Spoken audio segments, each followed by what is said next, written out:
Yo les invito a que vayamos al libro de Nehemías, en el Antiguo Testamento, en Nehemías, y vamos a considerar rápidamente dos capítulos interesantes. El libro entero, incluso en aquella vez que me tocó hace algunos meses, estuvimos hablando de este mismo libro, y es un libro, hermanos, que todos nosotros como creyentes debemos leerlo.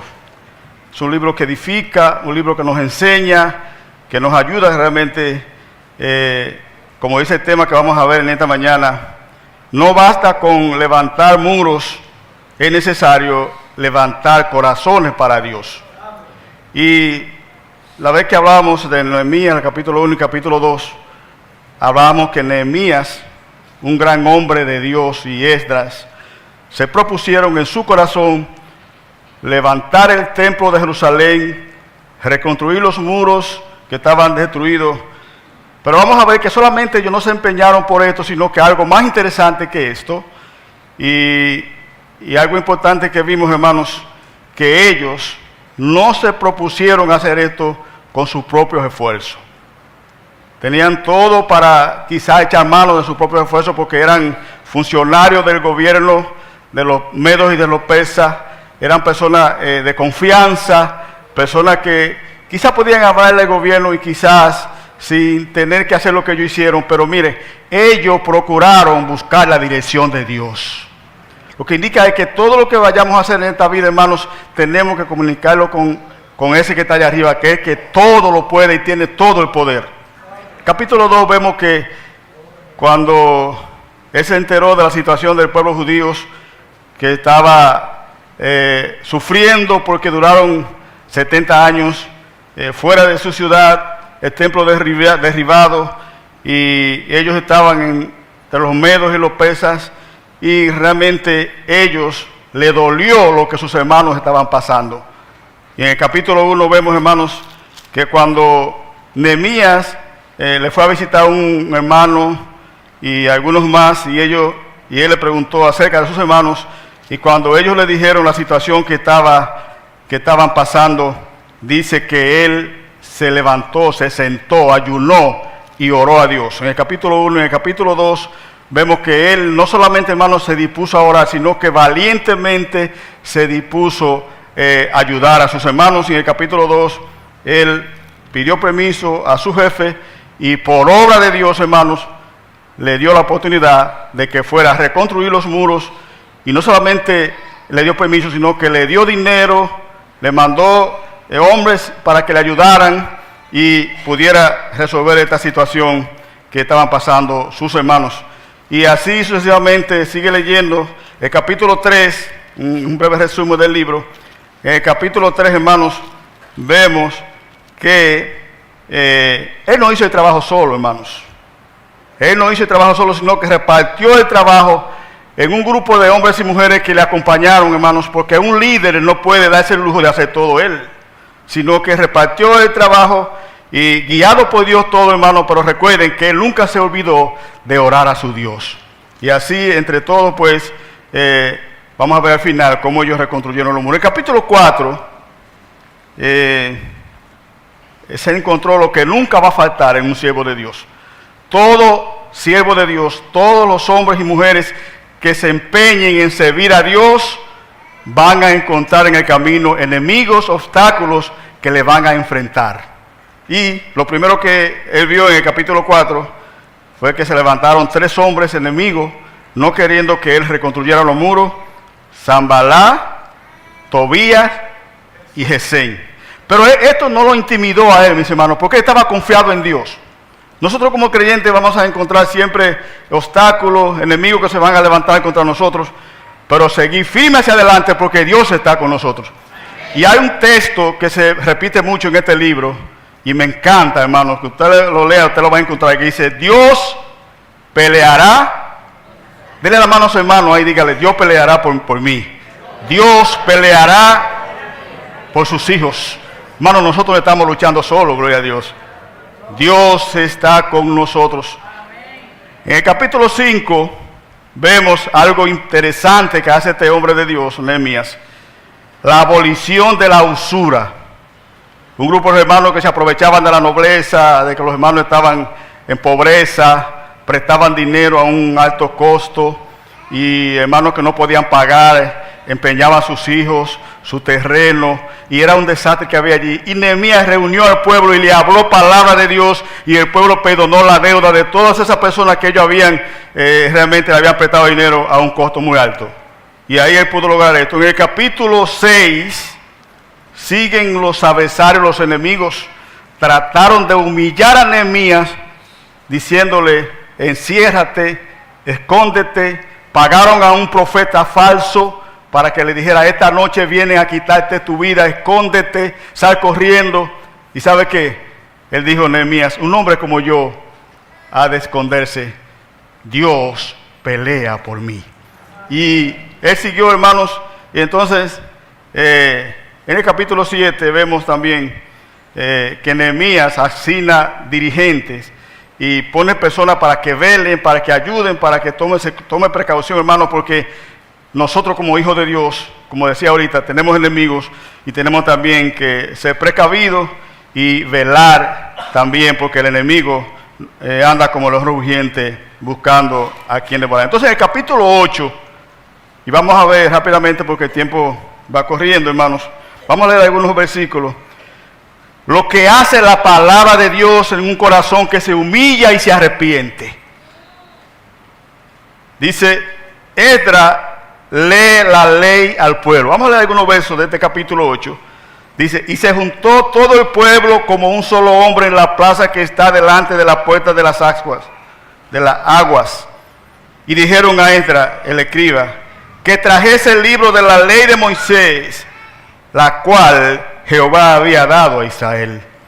Y el sacerdote Esdras trajo la ley delante de la congregación, así de hombres como de mujeres, y de todo lo que podían entender el primer día del mes séptimo, de acuerdo al calendario hebreo, sería el mes de octubre, y leyó en el libro delante de la plaza que está delante de la puerta de las aguas, desde el alba. ¿Hasta qué hora? ¿Cuántas horas leyó el libro de la ley? Supuestamente desde las 6 de la mañana hasta las 12 del día.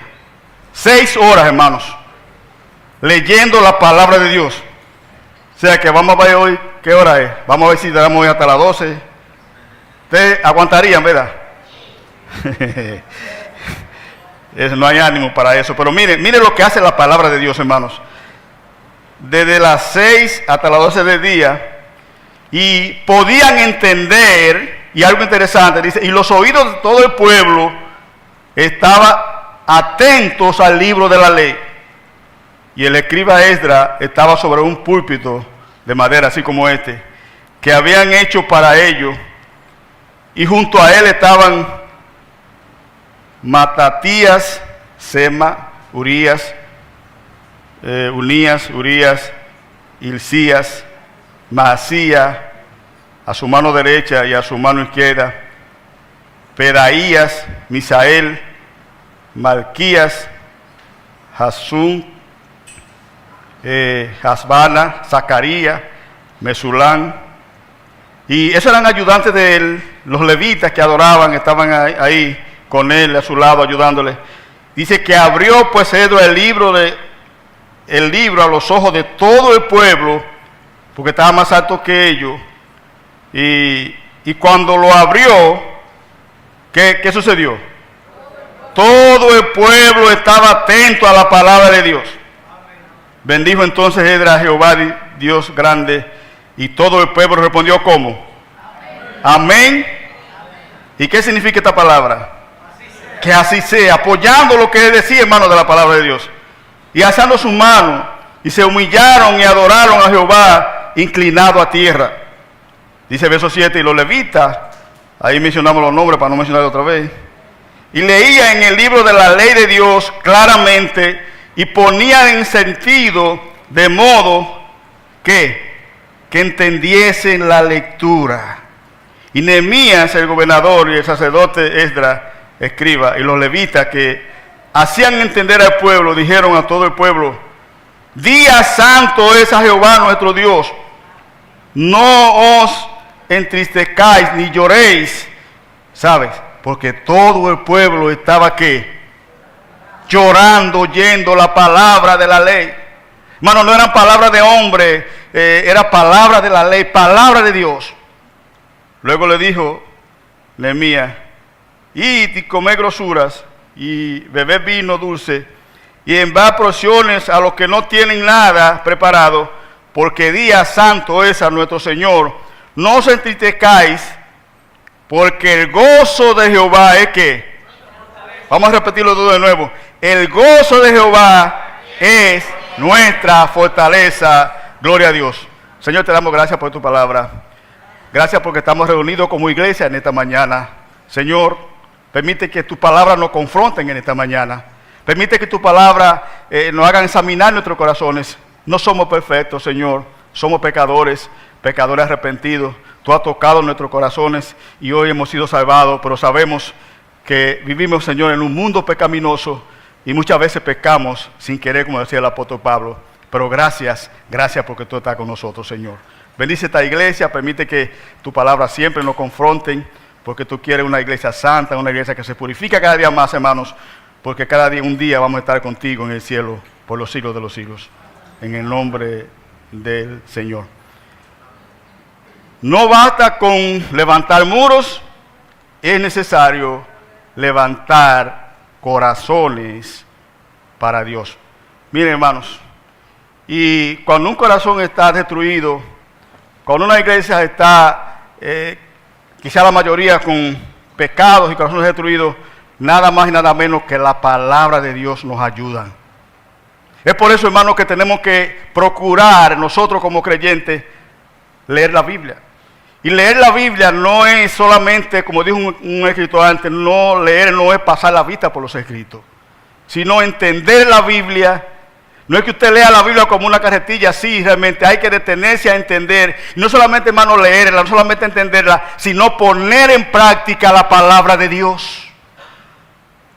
Hoy queremos ver una iglesia llena de hombres y mujeres que han creído en Dios de todo corazón, que obedecen la palabra de Dios, que no desobedecen al Evangelio, que creen no en palabra de hombre, hermano, sino en la palabra de Dios.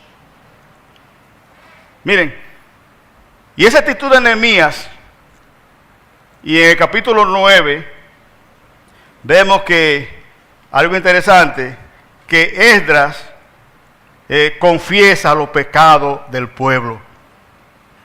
Confiesa, miren, hace una oración, miren, y en el capítulo 9, creo que la oración más larga de la Biblia que encontramos en la Biblia es la oración que hacen estos hombres delante del pueblo, confesando los pecados, hermanos. Ahora quizás usted dice, pero yo no tengo pecado de confesar, yo no peco, yo no hago nada. Porque mucha gente piensa que pecar delante de Dios solamente matar, es robar, etcétera, etcétera, hermanos, pero aún se peca hasta con el pensamiento. ¿Sabe lo que dijo Juan? Hijos, no pequen. Hijitos míos, no pequéis. Pero si alguno hubiere pecado, abogado tenemos para con el Padre, a Jesucristo el justo. Hermano, la iglesia debe renovarse cada día más. Tenemos que ser sinceros. Tenemos que examinarnos delante de Dios, hermanos. ¿Sabe qué? Lo grandioso del caso es que tenemos un Dios que no solamente nos perdona una sola vez cuando nos arrepentimos, hermanos. Es por eso que nosotros confiamos en ese Dios que una vez confesamos nuestros pecados de todo corazón, con toda sinceridad, de lo más profundo del corazón, y Dios nos salva eternamente y para siempre. Y la salvación no se pierde, pero sí, esto indica, hermanos, que nosotros no vamos a erradicar nuestra carne, que es la que nos ayuda cada día más a pecar y a cometer errores delante de Dios. ¿Sabes? Nosotros cuando creemos en Dios y nos entregamos a Él, no perdemos la salvación. Y no piense usted que quizás porque usted cometa un pecado. Ahora, ¿sabe qué? No es un negocio delante de Dios pecar. Quizás mucha gente dice, pero yo hago esto realmente, pero miren, cuando uno peca y no se arrepiente y no confiesa los pecados, porque dice Salomón, capítulo 28, que el que confiesa su pecado, ¿y qué más dice? Y se aparta, alcanzará misericordia. Levante la mano el que se atreva a decir que puede pasar un día sin pecado. A ver. Nadie, hermano. Con nuestras actitudes, con nuestros pensamientos. Y Dios conoce nuestros pensamientos. Hermanos. Pero Él quiere que confesemos los pecados, hermanos. Iglesia. Vamos a ser sinceras delante de Dios. Muchas veces nosotros nos empeñamos por reestructurar cosas materiales, cosas que perecen, y realmente invertir tiempo ocupándonos realmente en cosas materiales, hermanos, pero lo más importante es restaurar la vida espiritual. Y así como el pueblo de Israel, hermanos, y sabes, Dios le advirtió a este pueblo porque es el pueblo de Dios. En el libro de Génesis, usted lee ahí en el capítulo 12, incluso Nehemías y Esdras, en el capítulo 9, comienzan a mencionar desde Génesis toda la misericordia y la bondad de Dios que Dios tuvo por su pueblo, pero Él le aconsejaba que no desobedecieran la ley de Dios, la ley de Moisés, hermanos. Y aún el sacerdote Esdras estaba intercediendo, y en el capítulo 9, usted ve que él comienza a mencionar desde Génesis a Abraham, que Dios escogió a Abraham, un hombre grande, el padre de la fe, la persona de quien salió el pueblo de Israel. Y Dios le dio promesa grande a Abraham en el capítulo 12 y 13 de Génesis. Ahí incluso le dijo que de él iba a salir una nación grande, hermanos, del pueblo de Israel. Pero el pueblo de Israel, hermanos, todas las leyes que escribió Dios a través de Moisés, comenzó a desobedecer a Dios, y Dios tuvo que castigarle fuertemente. Duraron 400 años siendo esclavos en Egipto. Incluso, y usted lee el capítulo 9, ahí menciona todo eso, hermanos. Como aún, porque miren, hermanos, Dios es un Dios que cumple su promesa. Somos el pueblo de Dios. La iglesia es el pueblo de Dios. Y aunque no seamos perfectos, aunque seamos infieles, Dios siempre permanece fiel. Pero ojo con esto, hermanos. Esto no quiere decir que si nosotros cometemos pecado, Dios no puede tolerar el pecado. Dios castiga el pecado, hermanos. La consecuencia viene. O si no, pregúntele a David. David era un hombre conforme al corazón de Dios, pero no era un hombre perfecto. Y si usted lee en 1 de Samuel, capítulo 11, usted se da cuenta del pecado terrible que cometió David. Ahora una pregunta, ¿Dios no castigó a David? Dios lo perdonó, hermano. Dios perdona, es un Dios que perdona, hermanos. Y Él confesó los pecados, pero la consecuencia fue grave sobre David. Ustedes conocen la historia. El primer castigo fue que el hijo que nació de el adulterio que él cometió murió. Su familia fue un desastre, terriblemente. Uno de los hijos le persiguieron, le hicieron salir corriendo del trono, querían matarlo, y fue un desastre con su familia, hermanos, algo terrible. No es un negocio pecar. Y hay pecado fuerte. No es que todos los pecados son iguales, pero hay pecado, por lo menos el pecado de la fornicación. Usted pecar en el cuerpo, que es el templo del Espíritu Santo, es un pecado terrible que trae grandes consecuencias, hermanos, pero nosotros no perdemos la salvación por la misericordia de Dios. Mire, aún con todo lo que hizo el pueblo de Israel, sigue siendo el pueblo de Dios. ¿Es así o no es así? Hay promesa para Israel. Israel va a reinar con Cristo por 1000 años, hermanos. Y todos los israelitas que hoy se conviertan a Jesucristo también tendrán la oportunidad de pertenecer a la iglesia de Cristo. ¿Y sabe qué? No es que nosotros somos mejores que el pueblo de Israel, pero nosotros tenemos muchos privilegios delante de Dios. Primero, la iglesia, ¿qué es? La novia de Cristo, la esposa del Cordero. Y tendremos un privilegio, hermanos, que dice, el mismo Señor Jesucristo lo dijo en San Juan 14, que nosotros estaremos con Él en la casa de mi Padre. Le dijo a sus discípulos, muchas moradas hay, y yo voy a preparar lugar para ustedes, porque yo quiero que donde yo esté, ustedes también estén conmigo, gloria a Dios. Ese privilegio lo tenemos nosotros como iglesia, hermanos. Dele gracias a Dios porque usted pertenece hoy, no al pueblo de Israel, sino a la iglesia de Jesucristo que fue lavada por su sangre. Y dice Juan en el capítulo 3, que hoy no se puede, somos hijos de Dios, pero aún todavía no se ha manifestado lo que nosotros hemos de ser. Hermano, el privilegio más grande, amigo, escuche esto, en este mundo es ser hijo de Dios. Y mucha gente quizás no valoran esto, hermanos, el valor inmenso que tenemos nosotros de ser hijo del Rey de Reyes y Señor de Señores. Quizás hoy usted se siente orgulloso si usted es hijo de una persona liderada, si usted es hijo del presidente de los Estados Unidos aquí, hermano, pero no se puede comparar el privilegio que tenemos nosotros de ser hijo de Dios. Dice Juan, eso no es nada, ahora somos hijos de Dios. Pero cuando Él se manifieste, ¿qué dice Juan? Seremos semejantes a Él, porque le veremos tal como Él es, gloria a Dios. ¿Usted se imagina usted en el cielo viendo el rostro del Señor Jesucristo? Viendo las marcas en su mano y en su pie cuando Él murió y dio su vida por nosotros. Y ahí vamos a entender que si estamos en el cielo, no es por nuestros esfuerzos. No es porque nosotros lo merecíamos, hermanos. A pesar de que Él nos creó a nosotros, pero así como el pueblo de Israel pecó, también nosotros, hermanos, pecamos. Nosotros no merecíamos el cielo, pero Él envió a su Hijo Jesucristo a este mundo y fue crucificado, resucitó hasta ese día. Y esa sangre que Él derramó en la cruz del Calvario nos limpia de algunos pecados. De todo pecado, dice la Biblia, hermanos. Amigo, aproveche esta oportunidad. Hoy, quizás sea el último momento que usted tenga de escuchar estas palabras, hermanos, amigos. La sangre de Jesucristo nos limpia de todo pecado. La sangre de Jesucristo nos asegura el cielo. Y viviremos en el cielo por los siglos de los siglos. Allí no habrá enfermedad. Allí no habrá tristeza. Allí no habrá sufrimiento. Decía el apóstol Pablo en el capítulo 8 de Romanos, no se puede comparar las aflicciones del tiempo presente con la gloria venidera que entre nosotros se ha de manifestar. ¿Sabes?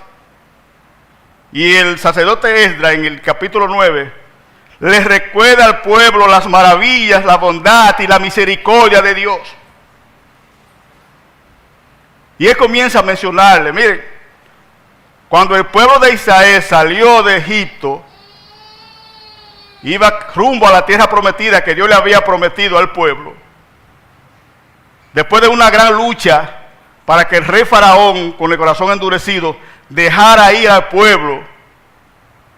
Y después que salió el pueblo, después que Dios tuvo que castigarlo y mandarle 10 plagas, cuando el pueblo salió, que llegó donde estaba el mar Rojo, y Faraón se dio cuenta que en realidad el pueblo se había ido, y agarró su ejército, y armó su ejército, su carro de guerra, y una gran cantidad de hombres para perseguir, porque decía, vamos a hacer volver al pueblo otra vez aquí a Egipto.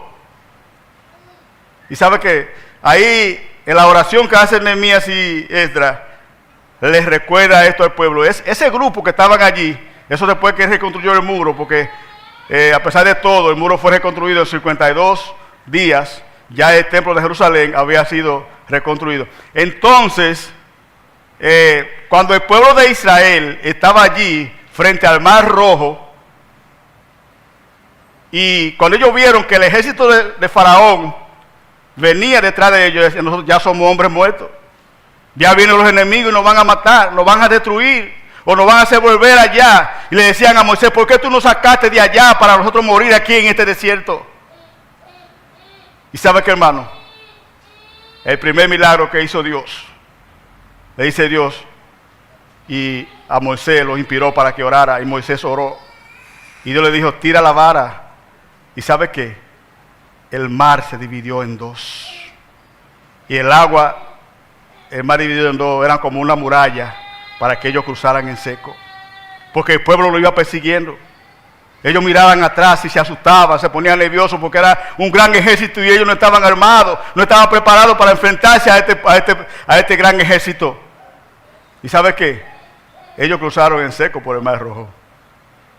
Y el ejército de Faraón siguió cuando vio el camino abierto. Óyeme, siguieron también como si nada.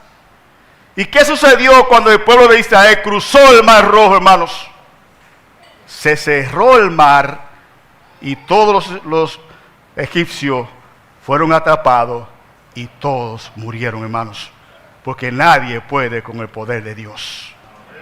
Pero el pueblo siguió, hermanos. Y Él le hace recordar todo esto al pueblo para que ellos reconozcan, porque todo lo que le estaba aconteciendo al pueblo de Israel, que fueron cautivos por 70 años, fueron porque ellos desobedecieron la palabra de Dios, no obedecieron la ley que Dios había establecido a través de Moisés. Siguieron hacia adelante y llegó un momento cuando el pueblo tenía sed, se estaba muriendo de sed, hermanos. Llegaron a un lugar donde el agua era amarga. Y había un árbol y Dios le dijo a Moisés que echara ese árbol en las aguas, y las aguas se endulzaron, hermanos. Pero siguieron caminando en un desierto. No había alimento, no había colmado para comprar comida, no había restaurante. Y quiere decir, pueblo, y ahora nos vamos a morir de hambre. En este desierto caminando. Primero, Él le menciona también, imagínense, en un desierto donde no hay árboles y una calor como la que estamos viendo ahora, ¿verdad? Más fuerte que eso. ¿Qué hubiera sucedido si Dios no tiene misericordia del pueblo, hermanos? Y miren la misericordia de Dios. Dice que envió una nube que cubría el sol para que el sol no consumiera al pueblo de Dios mientras iban caminando por el desierto. Mire, para que ustedes vean, amigos, la misericordia de Dios, cómo Dios defiende y cómo Dios cuida de su pueblo. Y en esta oración, estos hombres le mencionan a Dios eso. Y de noche, ¿qué sucedía de noche con la oscuridad? Una nube de luz que ellos la veían y veían todo lo claro, hermano. Solamente eso lo hace Dios. Y entonces, cuando el pueblo tenía hambre, y el pobre Moisés era que sufría, pues ellos no se le quejaban a Dios, se le quejaban a Moisés. Tú nos sacaste allí, nosotros comíamos carne en abundancia. Teníamos de todo. Y no había comida en el desierto. ¿Y sabe qué? La comida que Dios le proveyó al pueblo de Israel caía del cielo, hermano. ¿Cómo se llamaba esto? El maná. También Dios le proveyó allí alimentos, codornices.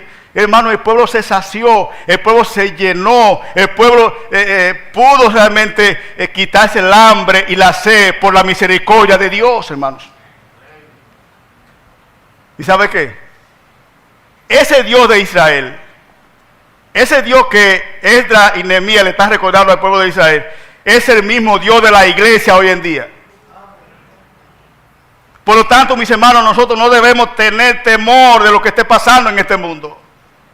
Estamos viviendo ya los últimos tiempos de este mundo. Hoy vemos una economía derrumbada en el mundo entero. Hoy vemos hambre, como dice la Biblia, hambre por doquiera, realmente la canasta familiar y todo esto, hermano. Pero ¿sabe qué? Así como Dios proveyó para el pueblo de Israel, va a proveer para la iglesia de Jesucristo.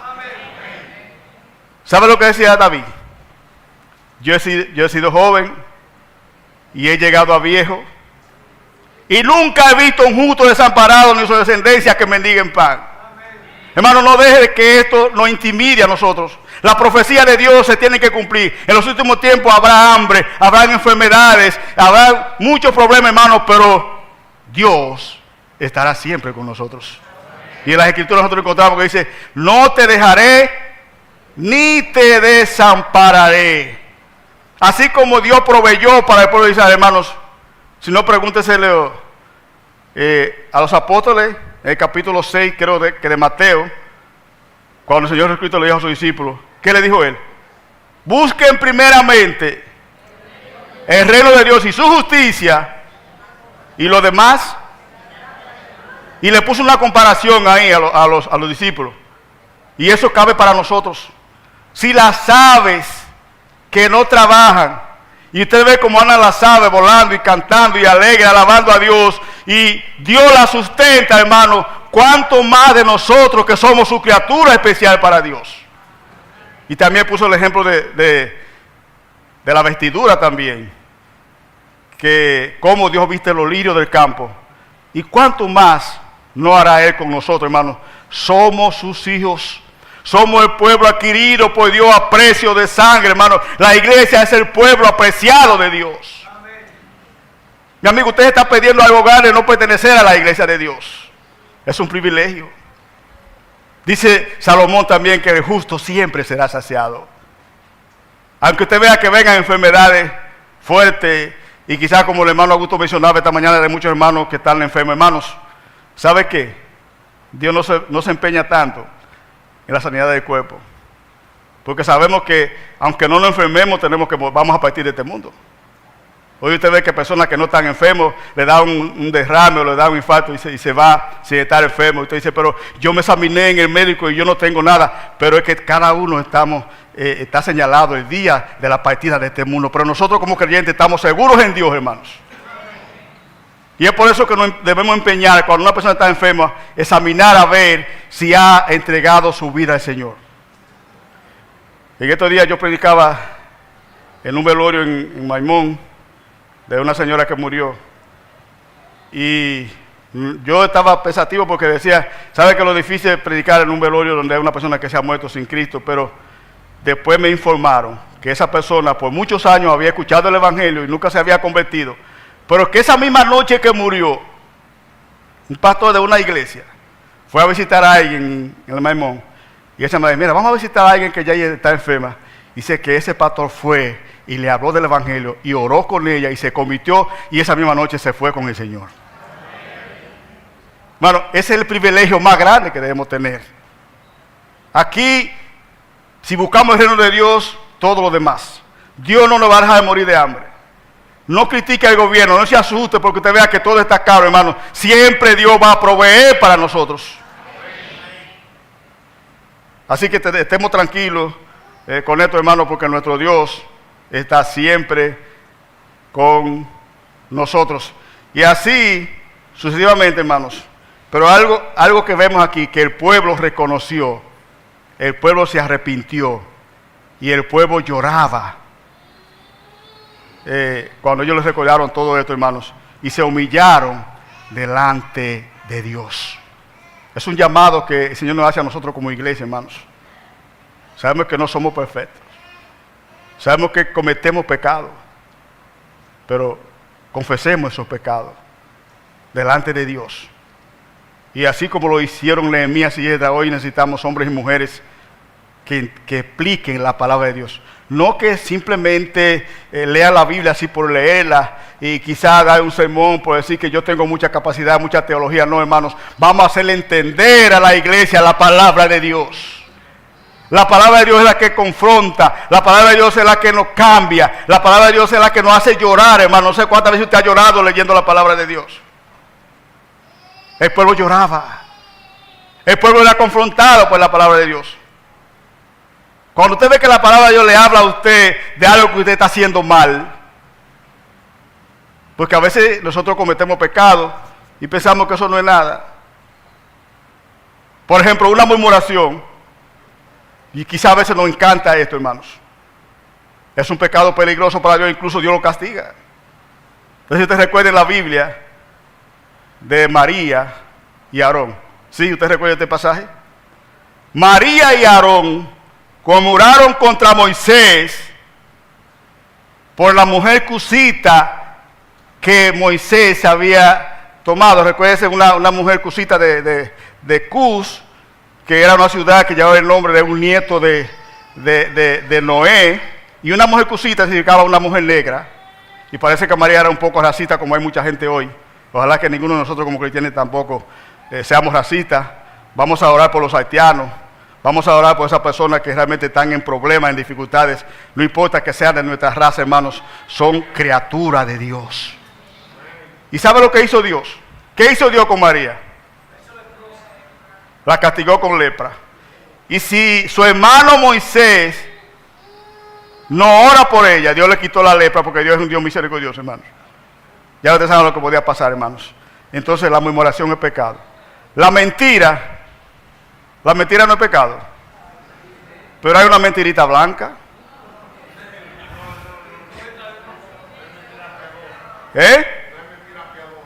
Hermano, todo eso es pecado delante de Dios. La envidia, el celo espiritual, todo eso, hermano, ojo con esto. Debemos confesar los pecados delante de Dios. Y a veces decimos, Señor, si en algo hemos pecado, perdónanos. Debemos arrepentirnos siempre delante de Dios, hermanos. Como cristianos que somos, lavados con la sangre, vuelvo y reitero, no vamos a perder la salvación. Si hemos creído en Dios, hermanos, si hemos confesado los pecados de todo corazón y nuestro nombre está inscrito en el libro de la vida y tenemos el Espíritu Santo dentro del corazón, como dice Pablo, que el que no tiene el Espíritu de Dios, no es de Dios. Ojo con esto, hermano. Incluso, si usted está haciendo algo malo y la palabra de Dios no le confronta, tenemos que revisarnos. Porque el Espíritu Santo que tenemos dentro, hermano, que es Dios, cuando pecamos, dice Pablo, se contrita el Espíritu, se apaga el Espíritu. Si esto no sucede en usted, en nosotros, tenemos que examinarnos, hermanos. Si somos creyentes de verdad y cometemos un pecadito de eso que usted piensa que no es pecado, hermanos, pero aún con el pensamiento se peca. Entonces tenemos que arrepentirnos. Y tenemos nosotros, hermanos, también que ayudarnos los unos a los otros. Dice Pablo que los fuertes deben soportar las debilidades de los débiles. No piense usted que porque un hermano cometa un pecado, ya usted va a decir, no, ese hermano hay que apartarse de él, ese hermano no sirve, ese hermano ya hay que sacarlo de la iglesia. No, hermano, es un hijo de Dios. Y debemos interceder por él. ¿Cuántas personas hoy en día necesitan nuestra ayuda, hermanos? Nuestra ayuda. Mire, en estos días yo he estado tratando a un joven de la iglesia de Inver. Un joven que ha estado diplomado, él no es cristiano, pero se crió como cuando niño en la escuela bíblica. Y un hombre que no tenía paz, él me decía, un joven como de 30 años, no dormía, no tenía tranquilidad, etcétera, etcétera. Y me he estado reuniendo con él, hermanos, y en estos días en el malecón, gloria a Dios, oramos con él y entregó su vida al Señor. Y ya usted lo ve alegre, contento, hermano, porque la palabra de Dios transforma. La palabra de Dios cambia. No son las palabras bonitas de nosotros, son las palabras de Dios que tienen poder. El Espíritu Santo tiene poder para transformar vidas. Mi amigo, en esta mañana, si tú estás pasando por una situación así, si tú piensas que ya el mundo se está yendo encima, si tú tienes problemas económicos, si tú tienes problemas en la familia, mira, hay un coro que nosotros cantamos que dice, en el hogar, tú necesitas a Jesús. Miren, el jueves la esposa y yo cumplíamos 33 años de casado. Es poco tiempo es. Mi esposa soportándome 33 años. A veces yo me junto con personas inconversas que no conocen de Dios. Porque especialmente la gente piensa que ser hombre es tener varias mujeres. Y cuando yo le digo a esas personas que a veces me junto en el malecón a hablar con un grupo de hombres que hablan de eso, que yo tengo esa cantidad de años con una sola mujer, ellos dicen que no. Hermano, pero ¿quién hace eso? Y no es que no tenemos tentaciones, hermano. Nosotros como tenemos tentaciones, pero Dios está con nosotros. Dios peleará por nosotros. Y el gozo del Señor, como dice también aquí en el libro, es que nuestra fortaleza. Así que mi amigo, en esta mañana, si usted en esta mañana está pasando por un conflicto, por un problema, venga a Jesucristo en esta mañana. Dice en Mateo 11:24, venid a mí, todos los que están trabajados y cargados, yo los hago descansar. Nosotros como iglesia, hermano, estamos descansando con el Señor. Y no es que no tenemos problemas.